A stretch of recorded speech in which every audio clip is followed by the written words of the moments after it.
Call the meeting to order. Pledge of allegiance, please.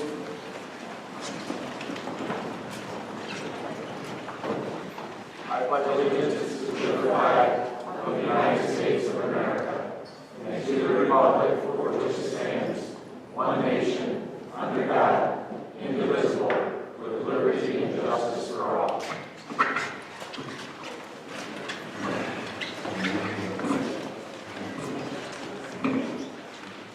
Roll call, please. Alstott. Here. Shield. Here. Musgrave. Here. Rankin. Present. Kinnaman. Here. Howard. Here. McKinney. Here. First item on the agenda is the consent agenda. All items listed under the consent agenda are considered to be routine and non-controversial by the village council and will be approved by one motion. There will be no separate discussion. If discussion is desired, that item will be removed from the consent agenda and discussed separately immediately after the consent agenda approval in its normal sequence on the regular agenda. Motion to approve the agenda as presented.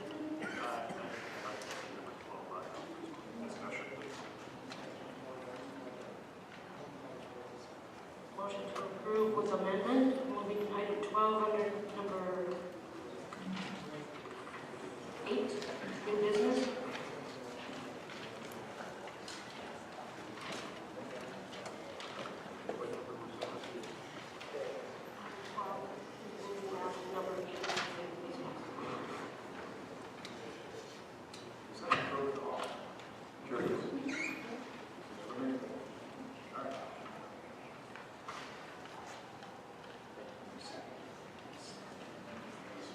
Support. This motion support.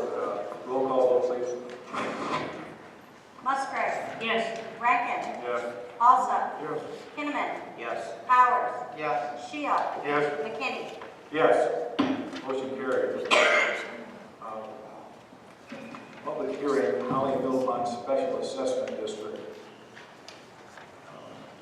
Yeah, so tonight is the date time that been advertised, scheduled for a public hearing regarding the Holly-Millpond Special Assessment. For those that are not aware, Holly-Millpond is located off South Broad Street, has weed treatment each year. Each year, the property owners around the village are assessed a fee in order to pay for that weed treatment on that body of water. And tonight is the date time scheduled to accept public comment from interested parties regarding the proposed special assessment. I'll open the public hearing at 7:07. Anyone offering comments on the Holly-Millpond Special Assessment District? Step forward with any comments on that matter. I'm going to ask if you please give us your name and address.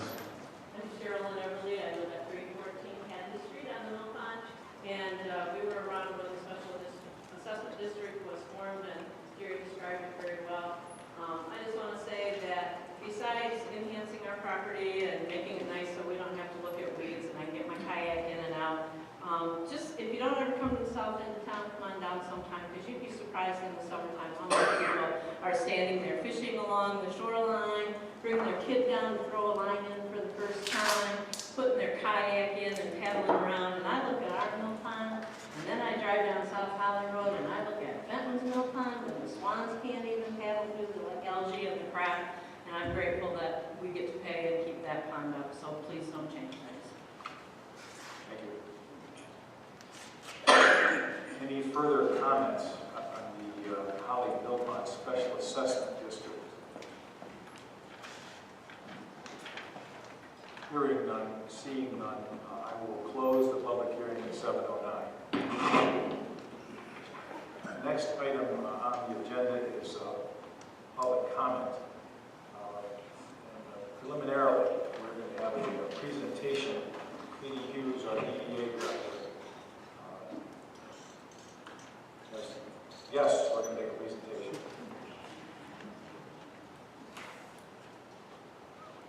Good evening, I'm John Wright, the program coordinator for Main Street, Oakland County, and I'm here tonight with Anna Morris, also staff of Main Street, Oakland County. And we're coming tonight because some of you may be aware that Holly participates through the DDA, the Main Street program. We're the only countywide Main Street program in the United States. We have 23 communities in Oakland County that participate in Main Street. 13 of those communities are at the select level, which is our highest level, and that's where Holly is positioned in the Main Street program. As part of your participation, you get about $75,000 worth of services and assistance throughout the year. And we've added some extra bonuses to that with partnerships that we have with Flagstar Bank and Genesis Credit Union. And the Holly Main Street program / DDA has been benefits of both of those programs in 2018. And we're here tonight to do a presentation. For last year, Flagstar grant, we gave a placemaking grant to the DDA that contributed to the Battle Alley lights being installed through Main Street. And tonight, we're pleased to be here to do a presentation again through Genesis Credit Union for a micro business support grant that we also launched in late 2018. And Positive Care in Holly is the recipient of one of those grants that we gave out across the county. So, over here. Go.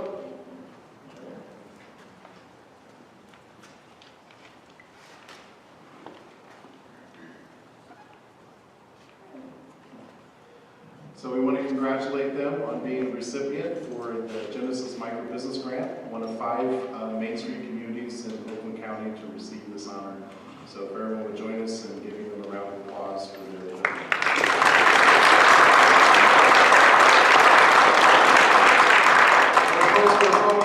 If everyone wants to join us, and we'll be out of here. I see the chairman of the DDA in the picture. Is he back there? He's in the back row. There he is. He's in the cheap seats.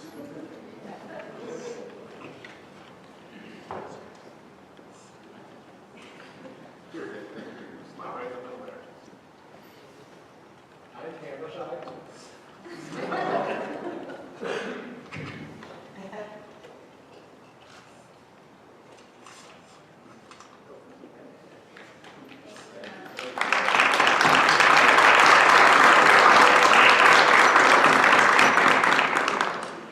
So thanks for allowing us time on the agenda tonight, and thank you for your continued support and participation in Main Street Oakland County. Appreciate it. Thank you. Public comment. Members of the public can address council once recognized by the chairperson. Comments are limited to a maximum of 4 minutes. Council may extend this time by up to an additional 4 minutes by a majority vote. Prior to addressing council, members of the public shall state their name and address for the record. We have items on the agenda which we will be taking public comment tonight. If you're going to speak on those agenda items, you can wait and speak to us when the item is raised on the agenda. If you have an item we're going to talk about that's not on the agenda, now would be the time to address council. Public comments are items not on the CBD agenda. There were no agendas in the beginning. I beg your pardon? There were no copies of the agenda.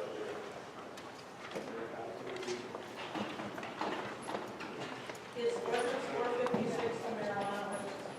It's on the agenda. Is that 456 though? It's just called ordinance 456? That's, yes, it is. You're right. Okay. Sir. Bill Hassler, 817 Baird Street. Coming today because of the water issue we have. Came to my attention that the water main on Baird Street hasn't been replaced. So the fire hydrant that was destroyed last year can't be replaced because they can't find a fire hydrant that has a small enough adaptation to the water main to put in a new one. And along the same lines, I had my water tested, and according to the EPA, it should be 0 to 50 parts per million of any contaminants in the water. Mine tested at 586. The water was one kidney. She can't drink the water. We can't even cook with it. We don't have a lot of money to keep buying the water. When I'm paying for the water to be piped to my house so that we can use it, and can't use it. So, I don't know what can be done about it, but nothing being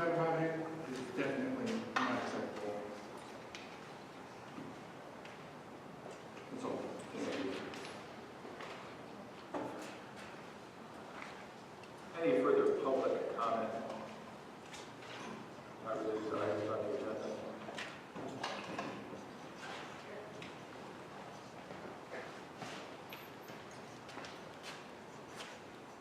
I just briefly read the agenda. Excuse me, I just briefly read the agenda. I didn't see this on here concerning the water bill for this month. My name is Nick Stevie. I live 408 South Broad Street. And we noticed that there was a spike in the water bill this month, and sort of some of our neighbors. And I would just like to ask if there's a way that we could look at our water bill and look at our the meter and tell from the numbers exactly how much we use. It's the numbers on the water bill are for 449 and 444, and the numbers on the water meter are 1908. And I just wonder if there's some way that could show us how we can craft and make sure that they're lining up with each other. I would say certainly, and the thing is, so Director Clausen is sitting in the front row right there at the DPW. So you can either make an appointment with Director Clausen, or you can make an appointment with Clerk Treasurer Bigger and myself. And we'd be happy to sit down with you and go over your bill. In fact, we'll go over several months, so you can kind of track and see where they're at and evaluate it that way. And then if you so have further questions, I mean, there are other things we can do, such as testing and different procedures. But yeah, either Director Clausen or either of us will be happy to do that. I'll move it, thank you. Thank you, sir. Any further comments? Hearing none, I'll close public comment. Old business, none. New business. Item number 1, consideration of the approval of Energy Reduction Coalition agreement. Yes, thank you, Mr. President. So, Council, you have in front of you a council action request along with a proposed agreement with ERC. And so ERC is Energy Reduction Coalition. They have a plan that they have rolled out to several other municipalities, school districts, and other type of businesses, which involves the change out less efficient lighting with new technology, LED lighting, which results in cost savings. Those cost savings, then a portion goes to the ERC, a portion is retained by the village. We have with us today Mr. Robert Florka, who originally presented to Director Clausen and myself. He's going to give a brief presentation on what the program is and what this agreement is. Once after Mr. Florka presents, staff would like the council to consider approval of the agreement.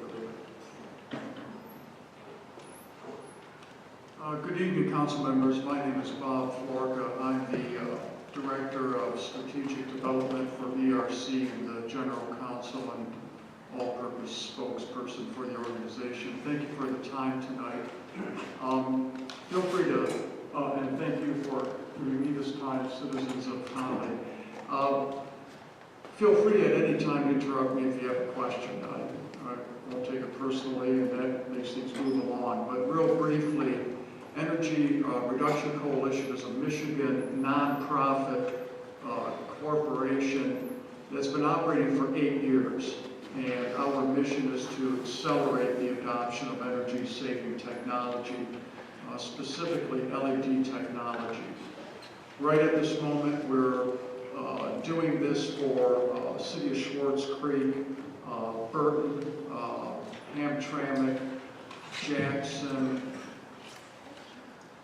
Flushing Township, and Shelby Township right at the moment. We've done a number of cities you recognize, Mackinac City, Auburn Hills, various other places, as well as schools, and this program is available to commercial enterprise as well. We just we did a manufacturing plant, minority-owned manufacturing plant in Louisville, Kentucky. I just got back from there. The way the program operates is if you choose to join the program, then the next step is we will do an assessment of the lighting in all of your facilities, which means we count every single light fixture, every single light bulb, the wattage, the hours of operation, your electric rates, replacement cost, life of the product, and come up with a benchmark, a model of what your current lighting cost is. Then we will prepare a plan to convert to LED, which will save quite a lot. Usually we cut the use of electricity by anywhere from 65 to as much as 80%, depending on exactly what's going on. The first share of the savings goes to the village, and any savings left over is what gets shared with ERC, and these villages' share of the savings goes up every year over the life of the product. So typically we're looking to reduce your lighting costs by 20% in year one, tripling to 60% by the time you reach the life cycle. Something to bear in mind, of course, is that we are paying for all the installation and product costs. So if you join the program and you approve the plan of conversion, you're not getting a bill for what we're doing. We'll pay for all that. And in addition, we pay for the ongoing maintenance of the lighting system as long as you choose to stay in the program. So, for example, Auburn Hills has been in the program about 4 or 5 years now. We originally spent about $1.5 million to convert all of their street lights and all of their buildings to LED. And now that I think they have some new people in finance and DPW, so I'll be going there next week to just give them an overview of the program and bring them up to speed on what's happened over the last 4 or 5 years. And I just learned that in 2018, we spent $26,000 maintaining their lighting system. And again, they don't get a bill for that. That's part of the program. So in this program, we're really partners in making the lighting system better and keeping it operating as long as you choose to stay in the program. Any questions? Questions, council? Oh my goodness, I'm getting better at this all the time. But before I leave, let me just express personally, and I think on behalf of many citizens, how much we appreciate that all of you choose to hold these elected offices and do this work to make our communities function. I forgot already. Actually, I was elected to, I held a public office once. It was 39 years ago. I was a Wayne County Charter Commissioner. We wrote the charter that now governs Wayne County. So I have some inkling of what it's like to do your job. So thank you for your time. Thank you. The material is very good. So Excellent. If you do have any questions later, or questions about how this can apply in other organizations or places, again, we're a nonprofit. We don't have a marketing budget. I'm basically it, and I'm happy to discuss the program. Just call me directly on my cell phone. Just so everybody in the audience knows, there are no ongoing costs for this program, right? Excuse me? There's no recurring costs for the program, monthly fee or... Well, no, the village will share in the savings with us. The village takes their share first, which generally amounts to 1/3 of the savings in the beginning, and then nearly all of it as time goes on. But the concept is you always are better off than we were before we came in and spent our money. Our smallest project, I think, was Quincy Village, where we spent about $10,000, and our largest is Auburn Hills, where we spent about $1.5 million. Thank you so much. And so, as I previously stated, as we met with Mr. Florka, actually the timing was very good, because as we were mapping out strategies for improving the lighting, not only for the lighting itself to provide more intensity and make safer travel areas, but also for reduction in energy costs. So we'd already begun the research and actually the implementation of changing out some older lighting for LED, and then Mr. Florka presented his project, and really it's a perfect match for us at this time. So based on those reasons, it's no cost to the village at any time during our participation. Worst case scenario is we end up with brand new lighting as we embark through at a savings, and if we decide to opt out at a future time, then we can. So based upon that, staff would ask council to consider approval. I make a motion that we approve. Support. There's a motion and support to approve the arrangement with the Energy Reduction Coalition in accordance with the agreement we presented. Any further discussion? Hearing none, roll call vote, please. Alsop. Yes. Kinnaman. Yes. Powers. Yes. Shield. Yes. Musgrave. Yes. Rankin. Yes. McKinney. Yes. Motion carried. Item 2 on the agenda under new business, consideration of the approval of resolution 2019-13 authorizing preparation of the special assessment roll for the treatment of weeds on the Holly Mill Pond. After the public hearing, this is the first step, is authorizing the preparation of the roll. Mr. Walker? Correct. Yes. And the cost is exactly the same. We contract with Aquaweed, and they have not raised their prices. The part of the packet you received shows the split and the breakdown for each property that is along the mill pond, including village properties.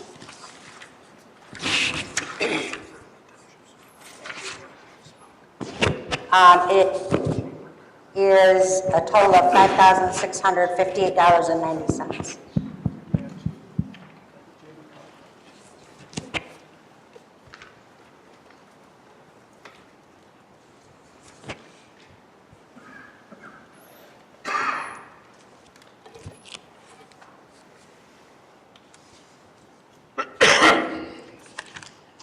So the action requested is for authorization to continue preparation of that special assessment.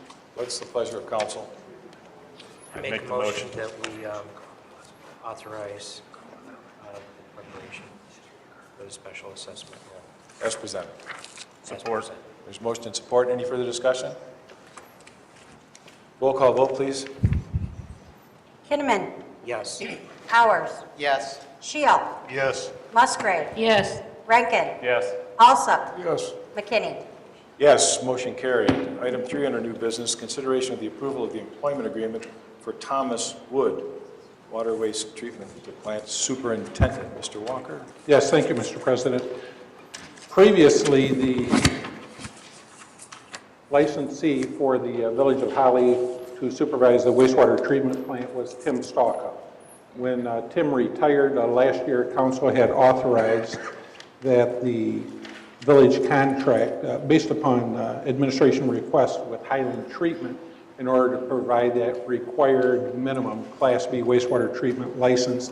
The approximate cost of that contract with Highland Treatment was $1,000 per week or $52,000 annually. During the time that we were contracting with Highland Treatment, it was anticipated that an employee at the wastewater treatment plant would test and obtain his Class B license. Currently, he has a Class C. That never came to fruition. So based upon that not coming to take place and being notified by Highland Treatment that they, due to manpower shortage and other factors, were interested in terminating their contract with the village, it became necessary for the village then to seek out an applicant in order to meet that state of Michigan requirement of having a person with at least a Class B license to supervise the plant. Based on that, Director Clausen began a search.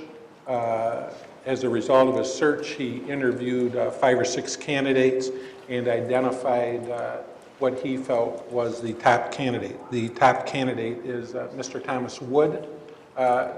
Thomas actually is a graduate of the Holly school system, and so we're pretty happy always when we retain some of the best and the brightest from the Holly area to come back and in fact work here. So Mr. Wood currently is employed by the Oakland County wastewater system, and so we're happy also to be recruiting back to Holly from large organization to here. Director Clausen and I met with the Finance Committee last week, and reviewed the terms of a proposed contract, the financial components of that being the pay and benefits. And I believe the Finance Committee, when it is their time on the agenda for reports, will relay to you that they in fact did approve those financial aspects of the contract. The contract itself is attached for council's review. It's a standard employment contract that we have used with other employees here in the village, similar with some specifics as far as requirements for Mr. Wood because of his specialist position. Kind of the highlights of the contract are the hourly wage, which is set at $30 per hour.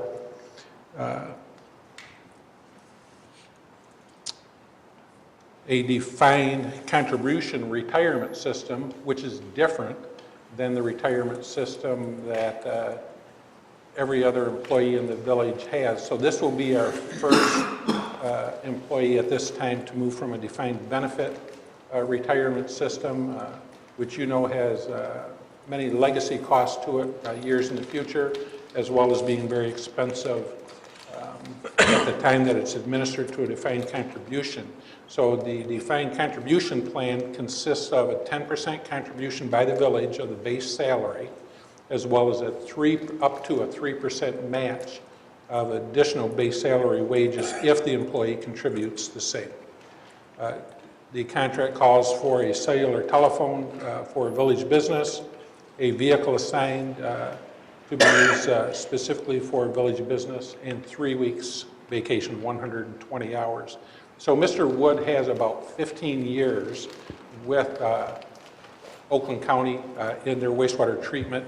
He actually has more vacation time allotted to him there and a comparable salary, but he desires to come to the village of Holly, work kind of where he grew up, at least educationally, and give back to the village. Based upon Mr. Wood's outstanding qualifications and his education, I might add he's been educated at Kettering University as well as the University of Michigan.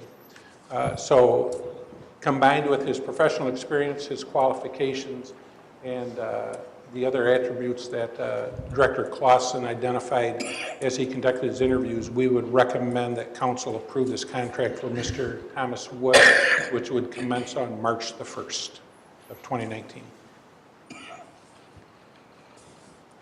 The staff recommendation comes with the unanimous recommendation of the Finance Committee, and staff is recommending the approval of the proposed contract for the position of wastewater treatment plant superintendent. Any questions of staff on the contract or the candidate? If not, a motion would be in order. So moved. Support. We have a question from the audience on I this. just have a question to ask. I have a little experience with wastewater treatment plant, and does he have enough licensure with the state of Michigan in order to run the plant? He does. And have you made provisions for him when he needs to renew it or approve it? We have that as part of his contract. Great question, though. Thank you very much. Thank you very much. You did have a question, so does council have any questions?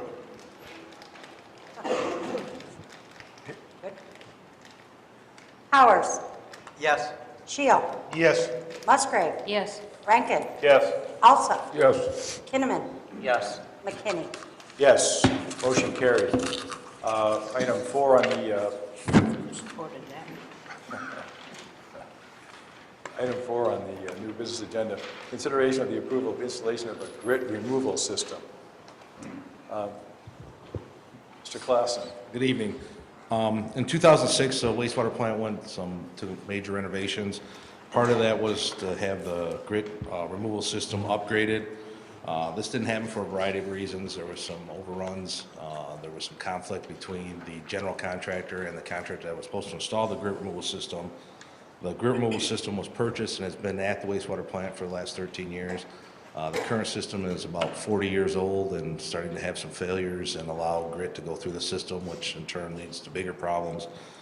So we contracted, before Mr. Stalkup left, we met with C2AE, which was the original engineers on the expansion project, had them solicit to replace the existing grit chamber with the one that was at the plant.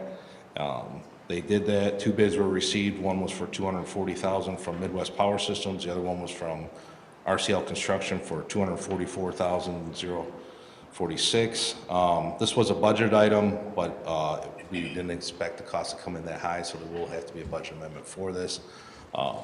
The engineers are recommending the slightly higher bid because they've worked with this contractor in the past and they've had no problems. And they also listed that they met all the specs of the contract, so that is staff's recommendation to take the engineer's recommendation to use RCL Construction for a cost of $244,046.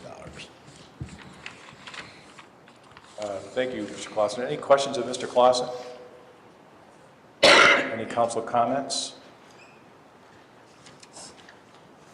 Is there any concern that this grid system deteriorated over 13 years, or is it just a... No, Does it just sit there and... Yeah, part of the bid process was to take the one that's been sitting there and power blast it and recoat it, so it'll have a new epoxy coating on it. It's a pretty simple system when you look at it. It's just a cylinder tube with some pumps in it, but the major cost is renovating the building to get it in there, and that's what caused the delay in the first place. They couldn't get it inside the building, so. Second by, any further questions of Mr. Clausen? Thank you, Brian. What's the pleasure of council? I would make the motion that we approve the contract for installing the grit removal system from RCL Construction for $244,046. Support. There's motion and support. Any further discussion? Hearing none, roll call vote, please. Shield. Yes. Musgrave. Yes. Rankin. Yes. Alsop. Yes. Kinnaman. Yes. Powers. Yes. McKinney. Yes, motion carried. Number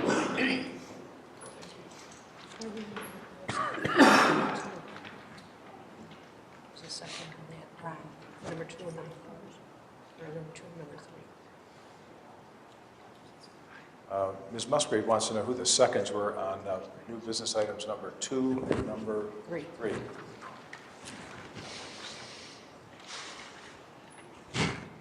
The second on number 2 was Shield.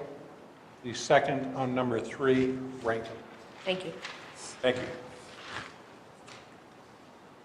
Item number 5 on our new business is consideration of approval of purchase of cabinets for the new fire hall at 414 North Saginaw Street. Good evening, Chief McGee. Good evening, Council. Thank you. As you've noticed, we're in the home stretch. Drywall has been applied. It's been painted inside, the first 2 coats, priming, and this is the point that we need to anticipate the finishing touches. We also have siding that will go on in about 2 weeks. But for this piece, we for the cabinet, council action request, we got 3 bids. The lowest bid is Iverson's. These are stock cabinets. We don't really need the specialty kind. We just need good cabinets, and that's what these are. So we had Cabinet Creations, Home Depot, and Iverson's was the low bid, and staff would recommend utilizing Iverson's at a cost of $11,872. Another bonus for Iverson's are that most of these cabinets take between 6 and 8 weeks to deliver, and they can do it in 2 days. So these are that stock. So. Any questions of Chief McGee regarding this recommendation on item number 5? Were there any Holly businesses that put in a bid on this? Not on the cabinets, no, and we did check. Okay. Any further comments or questions of council? A motion would be in order. So moved. Support. There's motion and support. Any further discussion? Hearing none, roll call vote, please. Musgrave. Yes. Rankin. Yes. Alsop. Yes. Kinnaman. Yes. Powers. Yes. Shield. Yes. McKinney. Yes, motion carried. Stay right there, Chief. Item 6 on the agenda, the approval of purchase of carpet for 414 North Saginaw Street, the new fire hall. All right, thank you. We also got 3 bids for that, and a lot of the front portion of the fire station will have carpet, and it's the least expensive means for floor covering. It's similar to this, it's a commercial grade, and we got 3 bids. One is a local place, back to Councilman Powers. So Winkelmeyer's Furniture would be our recommendation, and they are the low bid at $9,500, and that is labor and materials installed. Any questions or comments? Any questions of Chief McGee or any comments? What was the low bid? $9,500? Was that by Winkelmeyer's? It was. Okay. That was? Good. It was. Okay.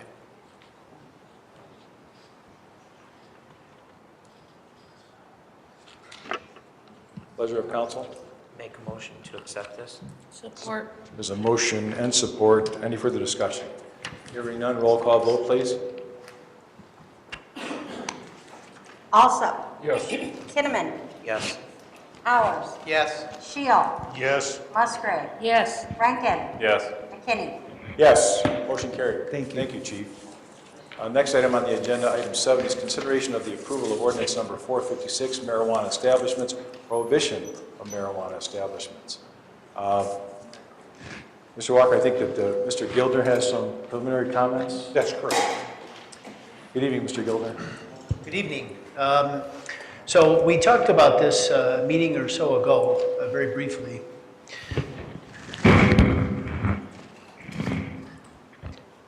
In November of last year, there was a ballot question about whether or not to approve what has been called recreational marijuana, and that passed in the state.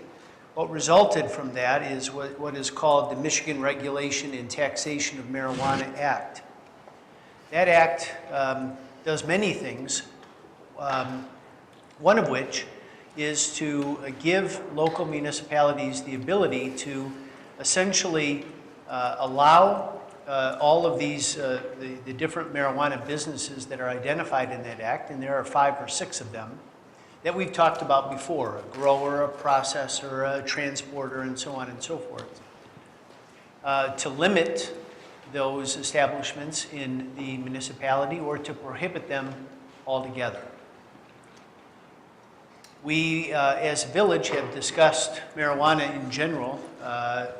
The establishment of commercial businesses selling marijuana or similar uses, and based upon that, the discussion that came out of that, I prepared a draft ordinance which says that the village does not want any of the marijuana establishments identified in this new act to take place within the village. I prepared it really just to put it before you, spark some discussion, let's have some debate. I've had no discussion with council members to know whether you're in favor of these establishments or not. I'm here to answer any questions about it, but what you have before you is similar, if not identical, to the ordinances I've prepared for some of my other communities that have already had this discussion and have decided to essentially opt out. The last thing I'd like to say is, you may remember a few years ago there was some legislation also dealing with marijuana, and we had a discussion then about opting in or opting out. And the way that statute was phrased, doing nothing on the part of the municipality was the equivalent of opting out. This statute is worded differently. This statute requires that there be some affirmative expression of the village's intent. Either you want it or you don't, or you limit the number of establishments. So doing nothing is really not enough in this instance. So that's why we put it before you, and I'll answer any questions that anyone might have.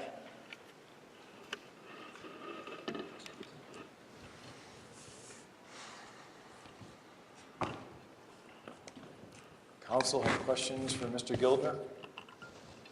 Is there a way to word the ordinance so that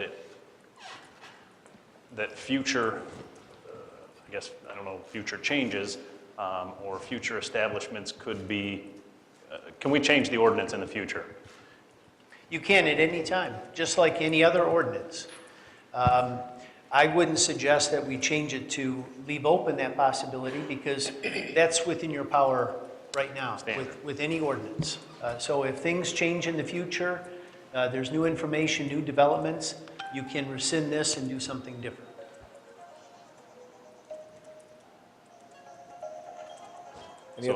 Any questions? Any other questions for Mr. Gilder? So this is essentially a placeholder. It could. We have to do something, and so we're telling everybody we're not doing anything. What, is there going to be any, I don't know. Are we going to have, are we planning any future discussions? Is that something that the council would have to bring, a subject that the council would have to bring up? Well, certainly it's something that either council could initiate or staff could initiate. You know, one point that's interesting with this, so while it was approved through the last elections for recreational marijuana and previously for medicinal use of marijuana or cannabis, it doesn't mean that the state was ready for things to take action. In fact, the state then appointed a committee that was supposed to establish rules, and they're in the process of doing that.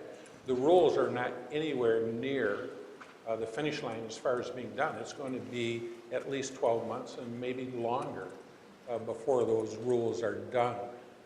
So at this point, as Mr. Goldner explained, council's option could be to pass the ordinance. Once those rules are developed and council has a chance to see how the industry is developing around other communities across the state, council can always revisit this and say, we like the way that things are changing, we agree with the rules, this might be a good fit with Holly, and they could adopt at that time if they chose to. But they certainly don't. They don't have to. Just because any one of us that voted in the last election, if we voted for the use of recreational cannabis, or in the previous elections for medicinal use, doesn't necessarily mean that we wanted as individual voters, that we wanted all the aspects of the provisions, you know, that would allow for growing or dispensing or testing or any of those aspects. It just meant that we may approve of medicinal use, we may approve of recreational use if that's somebody's choice, but that's a little different than approving all of the different aspects of it. So council has lots of options. I mean, it is suggested that council at this time take some type of action because you can't just do nothing. That's not really an option. And so you need to do something, but you always have the ability in the future, as Mr. Goldner stated, like any other ordinance on the books in the village, to rescind, amend, or change. I guess my recommendation would be that we need to look to our planning commission and work on some potential changes so that we can control it. Personally, I think that a manufacturing or a grower testing facility, something along those lines, would fit within the village's master plan as long as we have a place for it. Mr. Gildner, this law is now before the Department of Licensing and Regulatory Affairs with the crafting of rules, and the forecast is it'll be through this year as they work on that project. And there's some push and pull about where the regulation is in terms of at the state level or at the local level, and that's really an unknown at this juncture. That's true. So with an earlier version of state law dealing with marijuana, just as with this, the state was tasked with coming up with some rules. And if I recall correctly, it took 14 months. And they would put forth some rules and then change those rules from time to time, but it took 14 months for that process to run its course. So I would expect nothing faster from the state in this instance. But, you know, there was some debate immediately after the passage of this that, well, municipalities have to do something faster than that. We can't wait because of some loose language in here which suggests that applications could be approved within 12 months of the adoption of this. I don't think that's really urgent, but I think adopting or expressing your position right now is just the safe thing to do in the meantime. Thank you, Mr. Gildner. Any more questions of Mr. Gildner or comments from Mr. Gildner before we open it up to the public? So would this, say like in a year, would this prohibit something from us allowing something like a year, 2 years, 3 years down the road? Well, if this is adopted tonight and until such time as it's changed, it would stay in effect. So to allow us to open, to allow like what Councilor Rankin was saying, like a grow facility, something like that. So if this is adopted, no such establishments would take place in the village, but that could be changed at any point in the future. So this ordinance as I prepared doesn't say that it's in effect for 1 year, 2 years, or 3 years. It's in effect until it's changed by council, and that can be changed at any time. So I guess what I'm asking, so we could change it then? Absolutely. Yep. So would you consider this putting in a safeguard while the state develops their process and allows us the opportunity to develop ours as well? That is certainly one way to look at it. Any further comments or questions? I guess there'd be questions from Mr. Gildner before we open up the public hearing.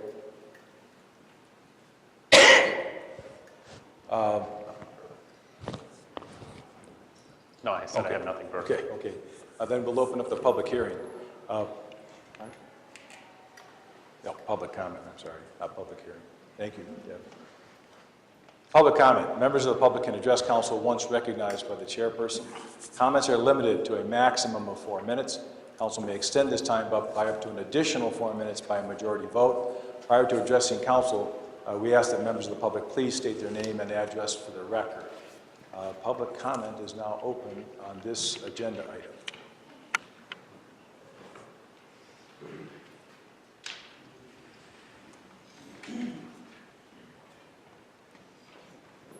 I'm Linda Shute. I live at 115 Clarence in Holly, and I am a physician's assistant by occupation, so I have some knowledge. I also worked on oncology and used Marinol tablets, which are marijuana tablets, or has TCH in them, for our patients, and have actually talked to patients about smoking it too if they need it, if they can't afford the medication.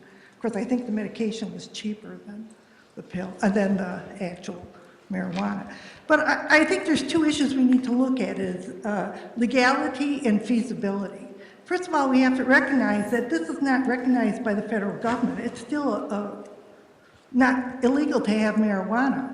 And as a result of that, you cannot put money in banks because they are under federal regulations and they will not accept money from any type of establishment that grows, sells, or distributes marijuana.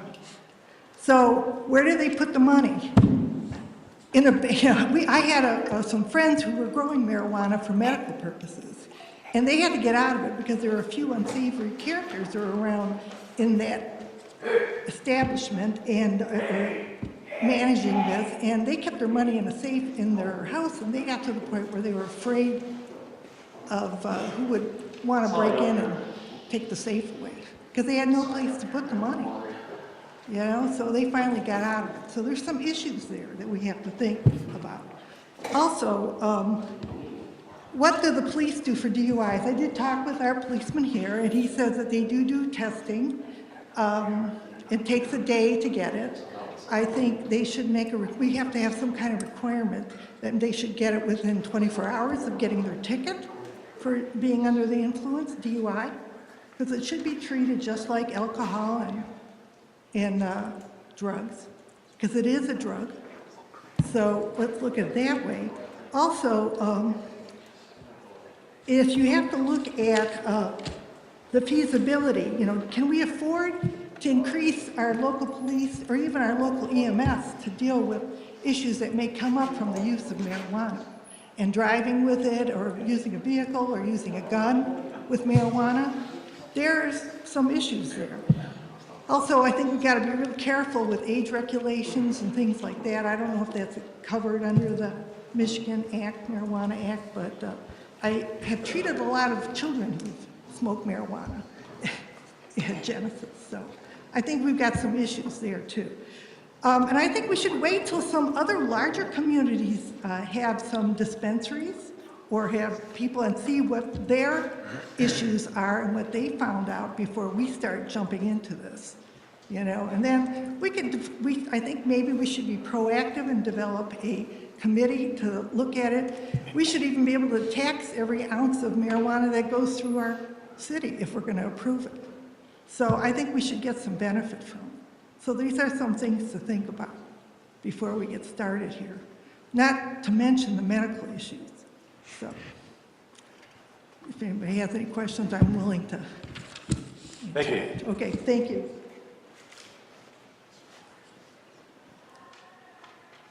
Any further public comments? Yes, ma'am.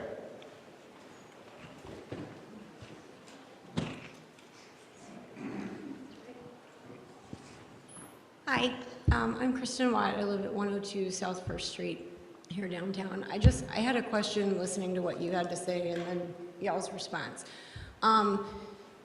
If you're talking about putting this in as a safeguard, and correct me if I'm wrong, if any business wants to come into Holly and open any kind of business, whatever that may be in their industry, that has to be approved by the council, correct? You can't just open a business. Who approves the planning committee? Like, who is it that approves if I wanted to open a business of any kind? So actually, there are zoning ordinances that are already in place that had previously been approved, recommended by the planning commission, approved by the council. If a business coming into the village, proposed business, fits into that zoning district or classification, then it is staff approved. Okay, and so if whoever is in charge of that has to have the power to say yay or nay either way regarding any business. Well, just if it fits into the zoning district. Or if it fits into the zoning district. My question is if you're leaving it, if you're basically putting in a temporary ban or just opting out completely for any type of industry or any aspect of that industry, why do that? Why not leave it open and then as we see how the state, how other communities do this, why not revisit the topic under council now if you could turn down anyone applying to do that? If you have the power, whomever has the power to turn that down already or within their zoning districts, how hard is it to put something that is like a ban and then overturn it as opposed to leaving it open and being like conservative in who, or can you just say no to whomever might want to open or grow some kind of industry here with that? What is the difference between saying no to them or actually having a legal ban in place that has to be overturned or by council or revisited by council? I'm just curious what makes that so special by being it completely opted out? So this discussion is probably good, or question and answer in this forum, just because there are a lot of people here or are viewing that wouldn't necessarily ask, but really, those questions can be asked anytime during office hours, but, because you're here, and I say that only because usually we don't engage in question and answer during public comment. This is my first time here, so I didn't But just so know you know, and for the benefit of everybody, so the zoning classifications that are set up, once those are established in the different districts, we don't have individual authority to say, this is a good person for this business, this is a bad person. If a business is approved regardless of who you are or where you come from. So we don't have the ability to do that. And so, and before that could really continue on, or if the council decided to move forward and allow those type of activities, just as Councilor Rankin suggested, there is some more preparation and work that needs to be done by the Planning Commission to make a recommendation to council. So Okay. the village, just like other communities, we're not ready at this time, and even if we weren't ready, the state is not ready for us for 14 months, give or take a few Well, months. would you say, I guess then my last statement would be then, is that if you did vote to opt out of that tonight, or vote to say, no, we're not going to have that, but as the state evolves, as other communities evolve, and it's going to be revisited, is there a format for the community, whether we agree or not in the community, whether that should be a part of Holly, where we all actually have more of a say in an open conversation? Because I know that the lady that just spoke before me doesn't want it here. There's many good people in this town that don't, and that it's not even that they do. It's just that they want to have a voice and they want to be part of the conversation and breaking the stigma around that for our medicinal and recreational users. Sure. So I would say this, so you have 7 people who are elected by the residents, by the people of Holly. I can tell you firsthand, all 7 of these people are very accessible. They are all available by email. They shop in the public. They dine in the public, so they're all You took this poor lady's time, and now she's well over it. No, and I'm fine and I can go. I understand. I just would like to know what the format is to have a community conversation about it when it's time, if it does get turned down, and we would like to revisit it after looking at other communities. It'll be revisited, I'm sure. Okay. And if I could just throw something out there, kind of to your point, and correct me if I'm wrong, but I believe that our zoning ordinances are set up so that if something isn't specifically prohibited, then it's allowed.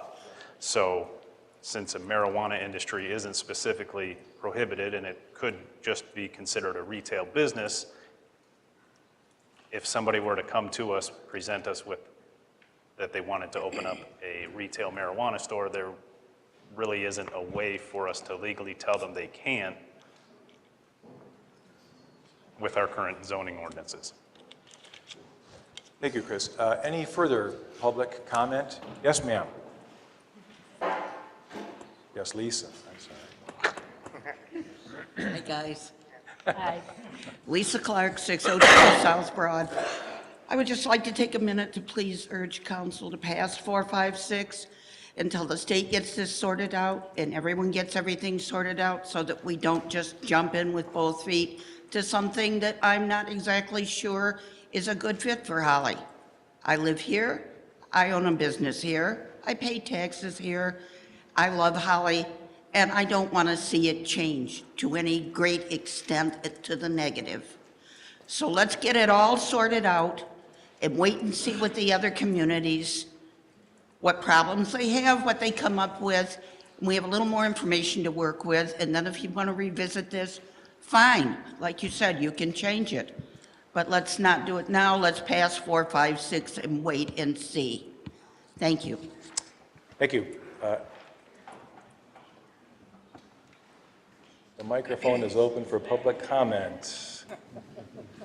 I'm Cheryl Everly from 314 Hadley Street still.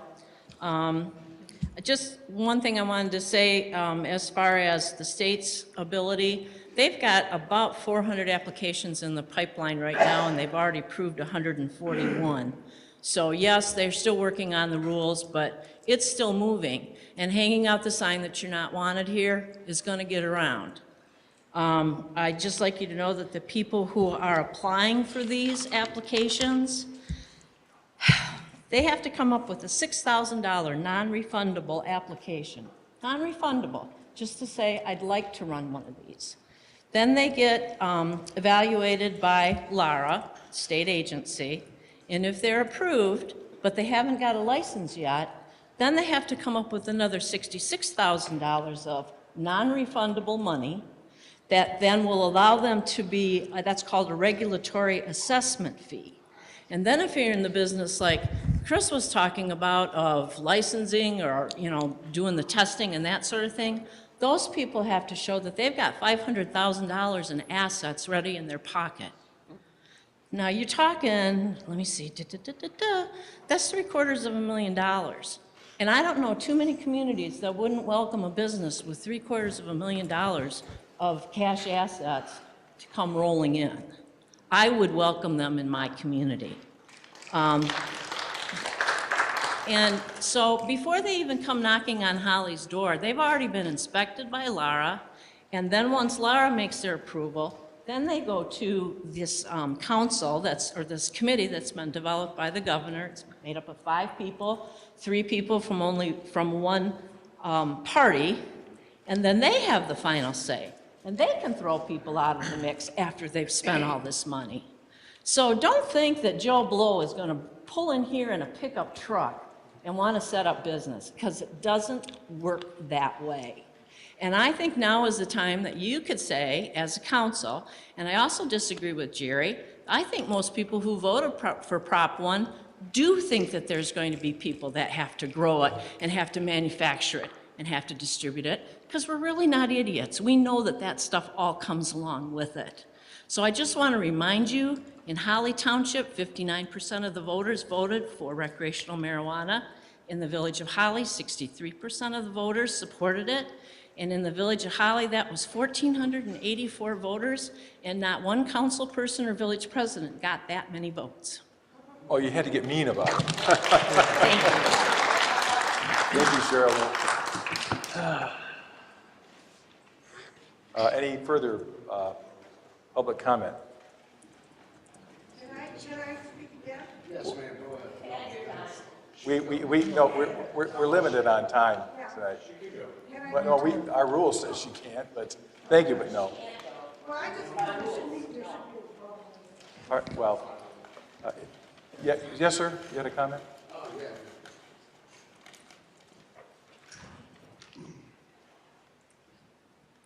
My name's Daniel Payne. I live at 327 Fairfield.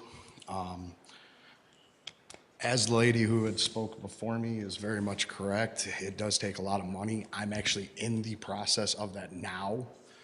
I've also been a state licensed caregiver for about 10 years now. So I've had some experience with it, but I don't think a prohibition ban on it is necessarily the smart thing to do. I do think that you guys do have to do something, but as long as it can be revisited later, I think that's the smart decision, honestly, instead of just saying no. So, thank you. Thank you. Any further comments? Yes, sir.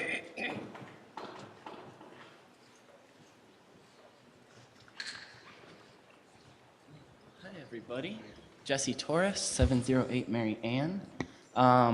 I think this whole meeting tonight is just very good learning experience, that we have a lot of misinformation going around with this. What we did pass in November as a state is written into state law now.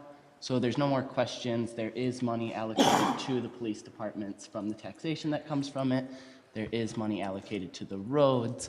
There is money allocated to the local community. These are already all numbers set up by this for those that do choose to opt in. I also don't know, Mr. Walker, if, to my knowledge, there was no deadline to do something about it in the near future. This is very different from when the medical marijuana got revamped by the legislature 2 years ago. Licensings aren't going out until at least 1/1/2020, to the best of my knowledge, so we have at least 10 months. You guys were even saying 14. We look at local communities that have already been opting out. We look at local communities that have gotten into the game around us. Davison has had a dispensary for several years now. And then we could look to communities like Royal Oak, where I've seen they're going to have study sessions. They're going to have experts come in, growers, people within the community, the police force to come in and give their comment on the issue. There's a lot more we could be doing. We can poll the community rather than just an outright ban and hide on our heels and wait until who knows what to do what next. So I would hope you vote no on the ordinance. Thank you. Thank you. Any further comments? Public comments? Yes, sir.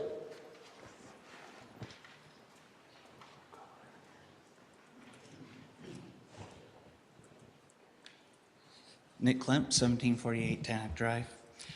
You all know my thoughts pretty much on this and the concerns I have with our community and with our youth. I've spoke many times here.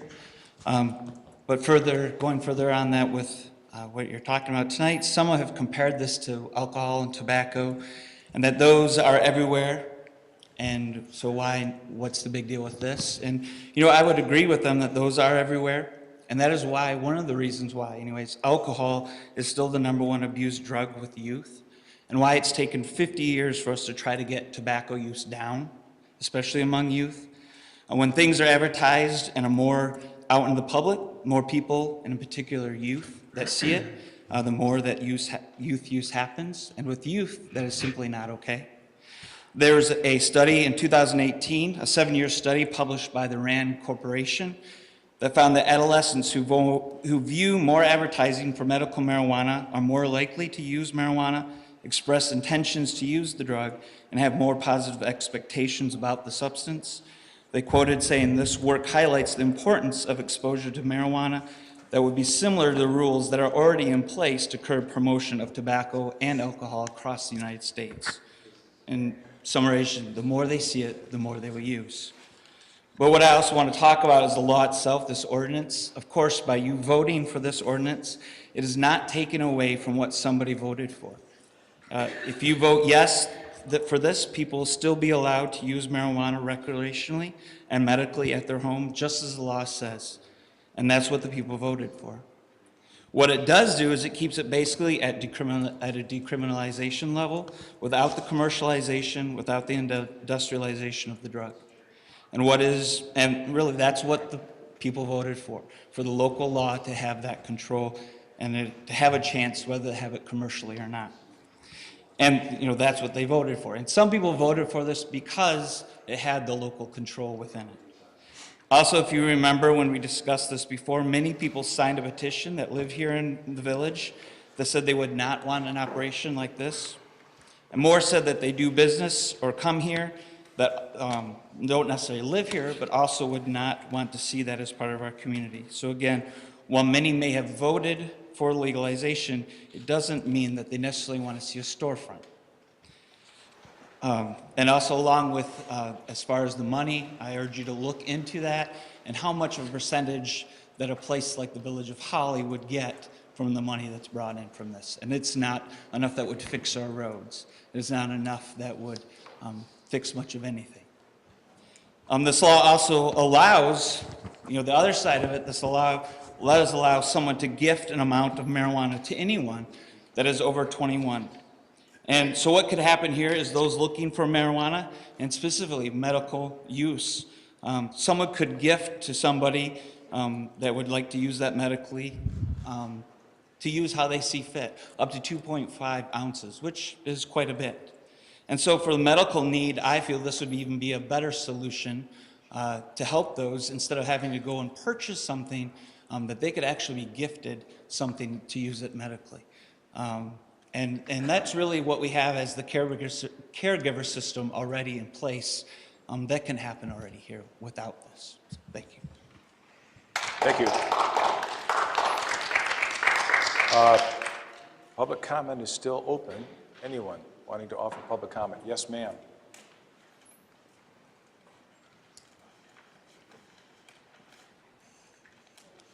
Susan Papel, 12021 North Holly Road. I've lived in the Holly area for 30 years. I raised my 3 children here, and I have brought them here to this beautiful community, to the playgrounds, to the stores, and they went through all of Holly schools. They're grown children now, and I have 3 grandchildren too that I already bring to the parks and to the stores here in Holly. And I would really hate to see that change. I've seen how it looks when commercialization takes over a community, and I don't want to see that change. I'm all for growth and a community to continue to grow, but the looks of when marijuana comes into a community, I don't want to see that for my children or my grandchildren or myself, because I love the community.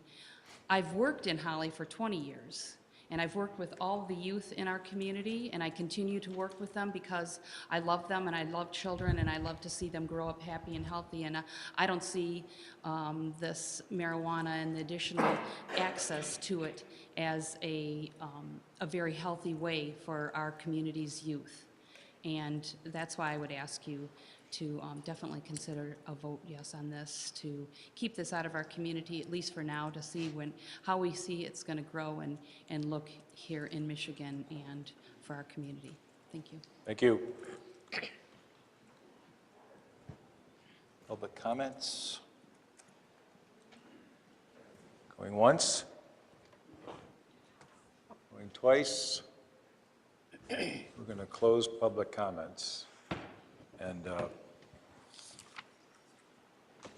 council, any questions arising from the comments you heard for staff or for Mr. Gildner? The ordinance is in front of you for action.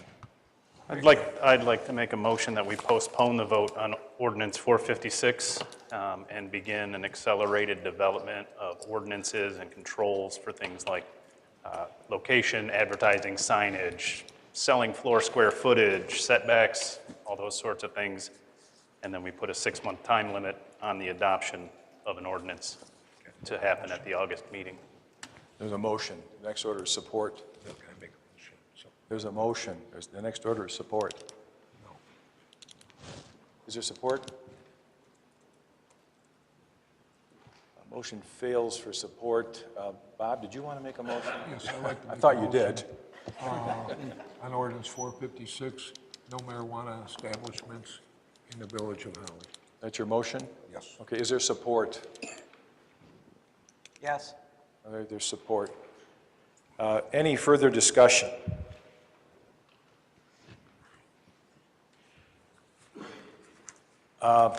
Chris, I don't know that a 6-month timeline would work with the state taking as long as it is with formulation of the rules. I think it's going to be this year, 2019, they're going to be formulating those rules. So I don't know that any community, there are communities who have adopted an ordinance such as this with an idea towards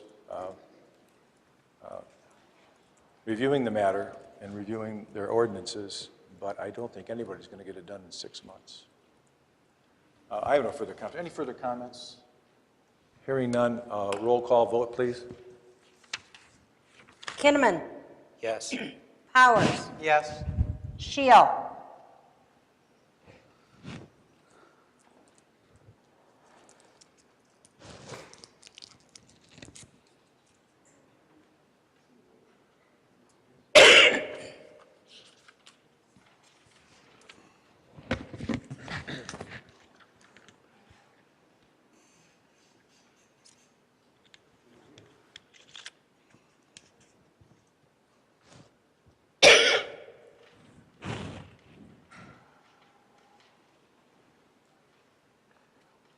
Yes. Musgrave. Yes. Rankin. No. Alsop. Yes. McKinney. Yes, motion carried. Next item on the agenda is item number 8.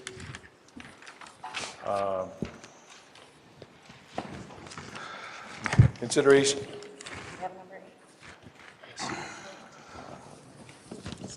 Okay, thank you once again, Deborah. Holly Carson, Mr. Walker. Yes, thank you. I believe Councilor Rankin pulled this down from consent. There has been considerable discussion in various places, one of those being social media, that great news source that we have. But I think I'll let Councilor Rankin speak for himself. I wanted to bring it down out of the consent agenda just because I think the car show is too important to be passed on a consent agenda, and I want everybody to recognize the work that Bob has put into this car show for the last as many years as I've been in Holly.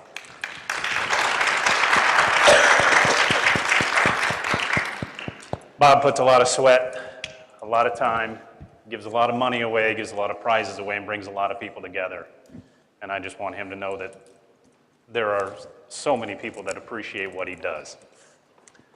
All that having been said, I would also like for you to reconsider the location of the car show and slide it over a block to Broad Street from Saginaw to compromise with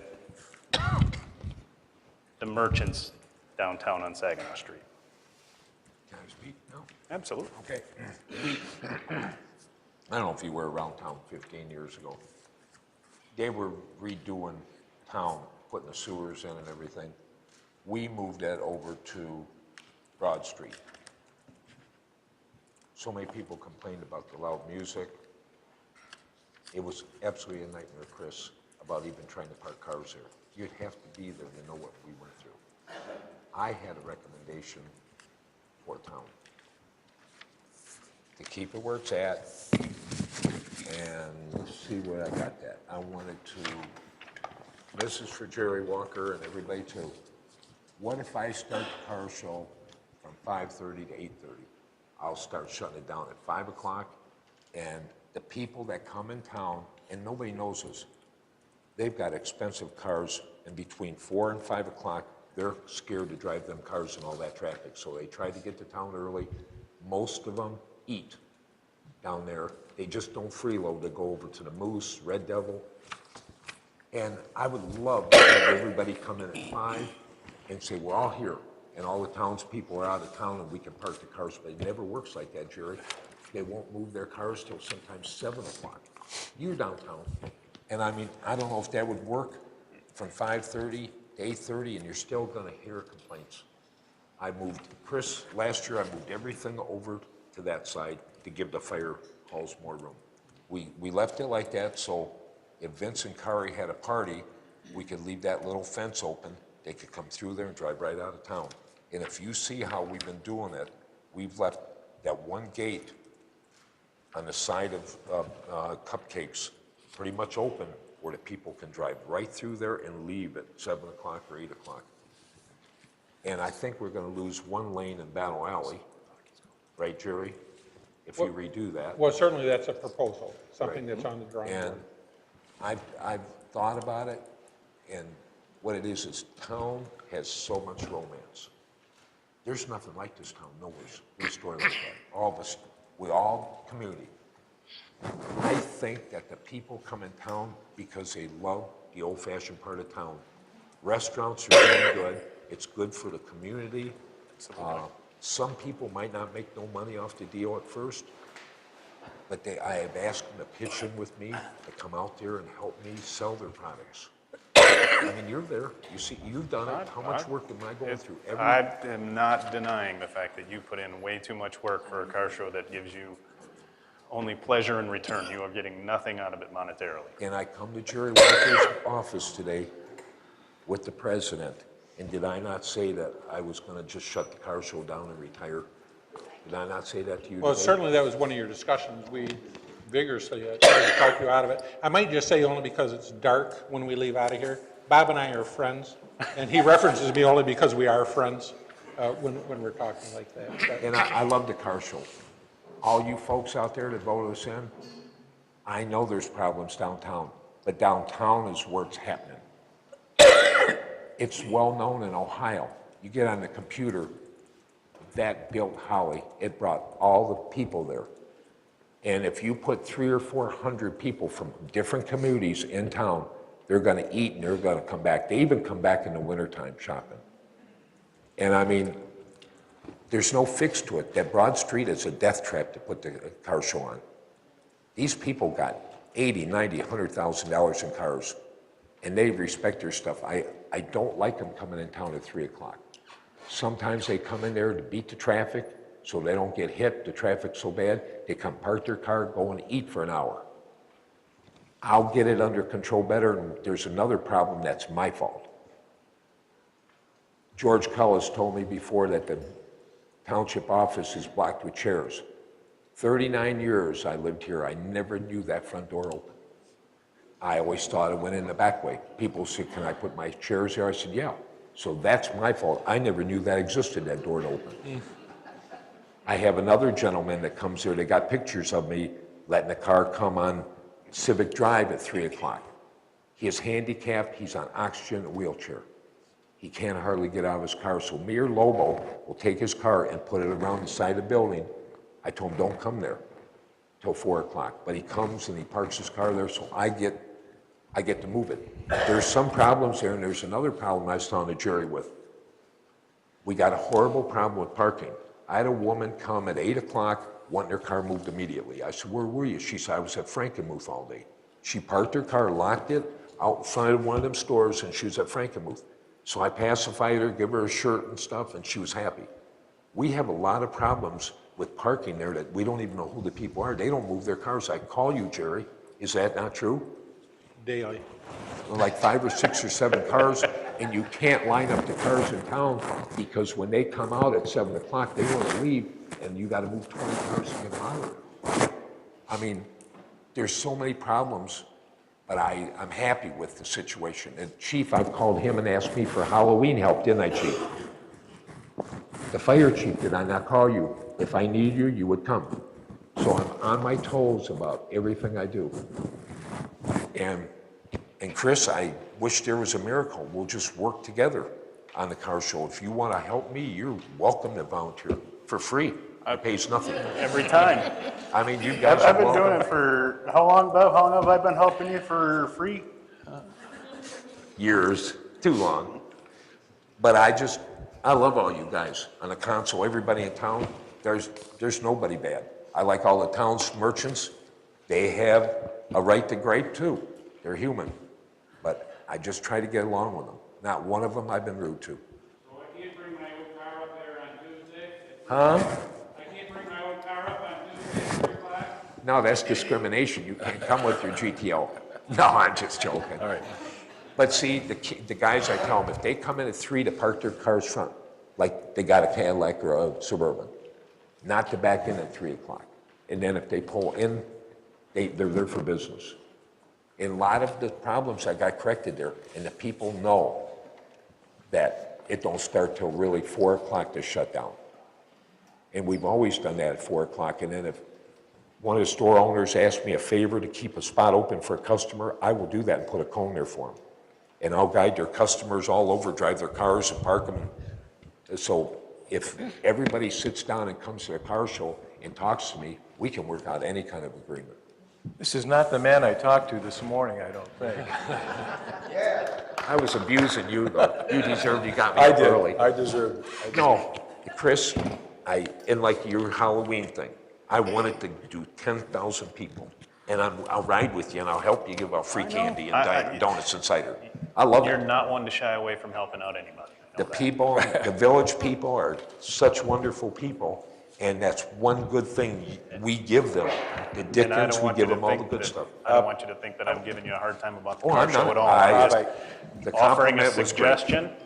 Bob, I That still we don't relocate understand it. why Wait. it can't run on Broad Street. It's too dangerous. I don't see the danger. Why is it more dangerous there than on Main Street? It just is, Rick. We tried it.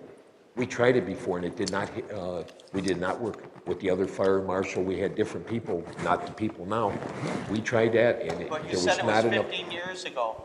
My point is, just the idea of being open to something changing is what I would like to see. But Rick, there is not one thing that's bad about that car show. Why do you want to change it? There is, Bob. There are things bad because people are complaining about it. 3 people. I think there's more, but I'm with you, Bob. I'm not against the car show. I love it. It's great. And I asked the When I customer retire, some Rick, of you the can night take that they it love over the and car go on show. Broad Street with it. Pardon me? Bob has made that offer to several people that they can take it over. I want to direct the conversation, if we could, please. We have an application, and Bob has volunteered to use a starting time of 5:30, As opposed to what? as opposed to 4 o'clock. But it's 4, Set up 5 for, o'clock and shutdown. then it starts at 5. Right. So Four if- p- 5 Bob is p.m. now saying a 5 o'clock shutdown. And 5:30 the car show starts. So that's Bob's, he's amending his application. I've got 2 other things I'd like to, I talked to Bob about moving it, and we had a good conversation. I'm not going there tonight. But moving the DJ operation from in front of the old bank building, Vince and Kari's, over to the Township Hall would be good. I already talked to him. Okay, that's good? We're working out something. Okay. Okay, thank you. And then the other thing would be prohibition on backing in when parking the cars. I'll work on that. Well, this is the application, so. No, they back in when they come there for the show, but if they're coming to eat at 2 o'clock, they can pull frontwards. Right? Like if they're customers. On the sidewalk, you're talking on the sidewalk, Tom, right? No. They come, let's say to Bittersweet, they have a sandwich. They back in at 2 o'clock. They should pull in frontwards like a regular Cadillac or a new car. And that's my short list. Jerry, did you have any? No, actually, I mean, I commend Bob because it is a little change from the discussion today. And really, today was just brainstorming on what could we do to make it better. Many of the conversations that I've had with business owners who support and don't support the car show, because there are a few, but really the main objections were starting the show early, at 5 o'clock, having to close the road down at 4 o'clock, and then they understand why the cruisers come to town early, because it's beautiful, like you said, there is no place like Holly. To come and have Let's that. try it and but, see. But it really does impede a little bit of their business if that occurs at 2 o'clock in the afternoon. So I think your move to 5:30, I think that's a great compromise.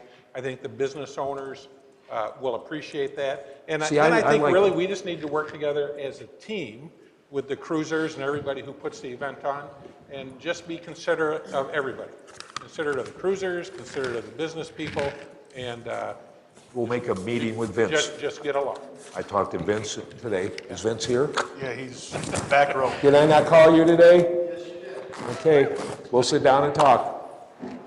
So I think it's good. I mean, based on that and the other aspects that President McKinney outlined, I mean, from a staff perspective, I mean, we're very pleased. I mean, we like the changes. We think it'll work for everybody.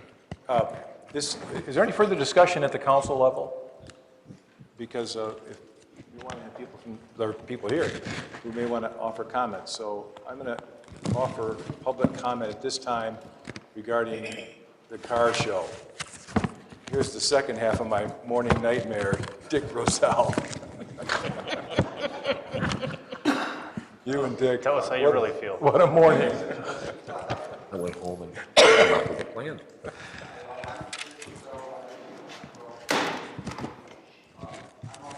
Of the DDA board. And yes, we did spend a lot of time with Bob today and had some very interesting conversations.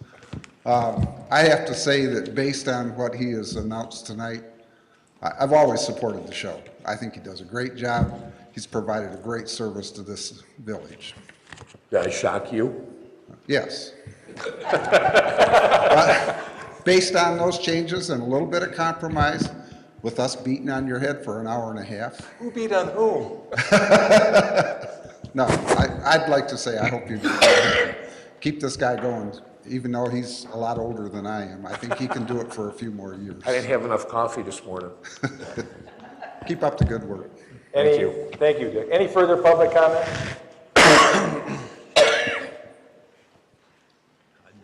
Jeremy Dominic, 109 South Saginaw. So first and foremost, it isn't just 3 businesses in the area that have an issue with it. So I know that unfortunately a lot of the local businesses don't step forward to share their opinions, and I want to let you know something. So I have been a participant of the car show for the last 10 years. Long before we ever owned a business in Holly, I participated in the show, and I would consider it one of the best local car shows in Michigan. It has been a great, great car show. I believe in it, and I really do respect everything you've done. As a business owner and as a shop owner, your view of how it impacts us is simply incorrect. Statistically speaking, it negatively impacts us, both financially and it doesn't bring people in. In fact, our customers avoid Holly when the car show is going on. Plain and simple. And I know there are a couple of food vendors downtown that are positively impacted by the show, but those same folks, the folks that have food stores in Holly, will be positively impacted if you move the show one road over. Furthermore, moving it over to a road that's closed is no less dangerous than having it closed down in downtown Holly. I understand the concerns, and I have classic cars. I brought my classic cars, but the show really needs to be in a venue where it's either in a parking lot or in an open venue where it's not closed down on the roads. I know there's a dirt parking lot that's just down the road that I know it's dirt, but anything other than just downtown, the downtown Main Street being closed. Additionally, while I appreciate the compromise of moving it out an hour, it doesn't change the challenges that the people have downtown, the businesses downtown. When people come into town, they claim their space. If you move it out an hour, it's not going to change that. They're going to come in at the same time and claim their space, and there's going to be gridlock as it relates to people trying to park downtown.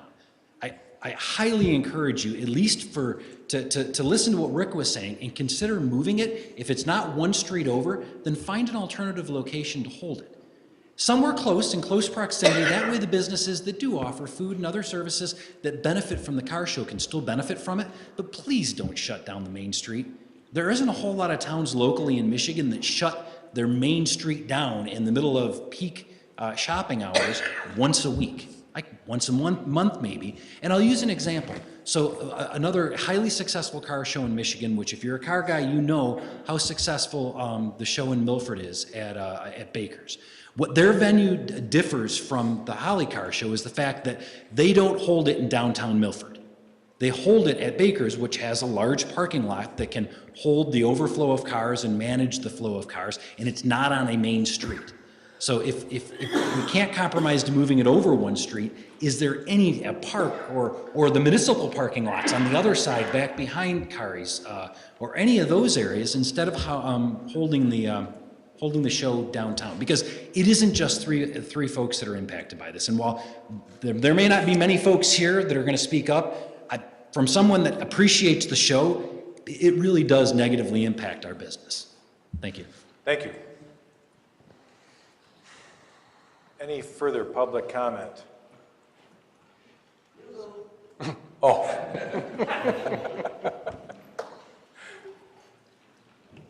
Yes, ma'am. Lisa Clark, 602 South Broad. I have been a volunteer on the car show for over 20 years.